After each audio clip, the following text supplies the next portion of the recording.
నమస్కారం. City news తెలుగుకి స్వాగతం. ఈనాటి వార్తా విశేషాలు. ఆంధ్రప్రదేశ్ కేబినెట్ సమావేశం ముగిసింది. ముఖ్యమంత్రి నారా చంద్రబాబు నాయుడు అధ్యక్షతన జరిగిన ఈ సమావేశంలో పలు కీలక నిర్ణయాలకి గ్రీన్ సిగ్నల్ ఇచ్చింది మంత్రివర్గం. కొత్త లిక్కర్ పాలసీకి ఆమోదం తెలిపింది. ప్రైవేటు మద్యం దుకాణాలని అనుమతిస్తూ తీసుకున్న నిర్ణయానికి గ్రీన్ సిగ్నల్ ఇచ్చింది. ఎన్నికల్లో ఇచ్చిన హామీ మేరకు 100 రూపాయలలోపు నాణ్యమైన మద్యం అందుబాటులోకి తీసుకుని రావాలని మంత్రివర్గం నిర్ణయించింది. 99 రూపాయలకి నాణ్యమైన మద్యం అందుబాటులోకి తేవడానికి కేబినెట్ గ్రీన్ సిగ్నల్ ఇచ్చింది. మరొక వైపు సీఎం చంద్రబాబు ప్రకటించిన వరద సాయం ప్యాకేజీని ఏపీ కేబినెట్ ఆమోదం తెలిపింది. వచ్చే దీపావళి నాటికి మహిళలకి కానుక ఇవ్వాలనే అంశంపై కేబినెట్ లో చర్చ జరిగింది. ఉచిత వంట గ్యాస్ అందిద్దామా లేక మహిళలకు ఉచిత బస్సు ప్రయాణం సౌకర్యం కల్పిద్దామా అనే అంశంపై మంత్రుల అభిప్రాయం తీసుకుంటున్నారు. సీఎం చంద్రబాబు నాయుడు ఏడాదికి 3 ఉచిత వంట గ్యాస్ సిలిండర్లు ఇచ్చే పథకం పైనే మెజారిటీ మంత్రులు మొగ్గు చూపుతూ ఉన్నారు. ఇక బీసీలకు ఎన్నికల్లో ఇచ్చిన హామీని నిలబెట్టుకున్నారు సీఎం చంద్రబాబు.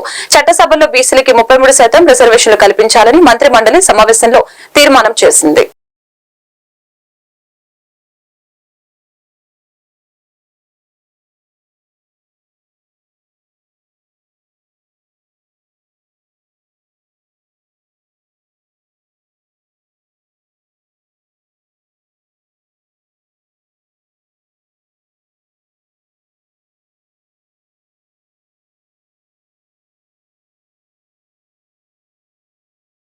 కృష్ణా జిల్లా పెడన నియోజకవర్గం పెడన మండలం చెన్నూరు గ్రామంలో ఒక్కసారిగా ఉద్రిక్త పరిస్థితి ఏర్పడింది.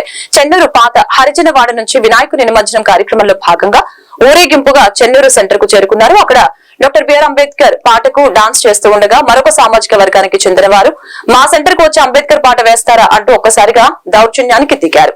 దీంతో ఇరు వర్గాల మధ్య ఘర్షణ చోటు చేసుకుంది. ఈ ఘర్షణ తీవ్ర స్థాయికి వెళ్తున్న నేపథ్యంలో కొందరు దళిత యువకులు పోలీసులకు సమాచారం అందించే ప్రయత్నం చేసినా వారు స్పందించలేదని ఆరోపిస్తున్నారు.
ఎవడైతేనా మాలా అండి కాపీ అండి ఎవడైతేనేముందా ఎవరిని ఎత్తున ఒకటే